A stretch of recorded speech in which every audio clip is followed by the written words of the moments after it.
അരപ്പനുള്ള ചുമന്നുള്ളി, വെളുത്തുള്ളി, കുരുമുളക്, കറിവേപ്പില, പച്ചമുളകൊന്നും ഞാൻ ചേർക്കുന്നില്ല, ഭയങ്കര എരിവാവും.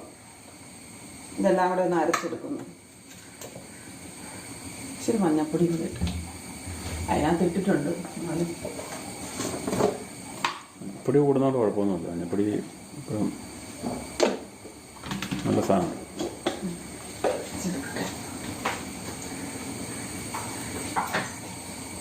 ഇങ്ങനെ തേങ്ങ തിരമിക്കൊണ്ടിരിക്കുമ്പോഴത്തേനും അങ്ങനെ പോയി കൈയിട്ട് വാരി തേങ്ങ തിന്നുന്നൊരു ശീലം അറിയാതെ അങ്ങ് പോയി. അമ്മ കൈക്കിട്ട് നല്ല അടി വെച്ചില്ല.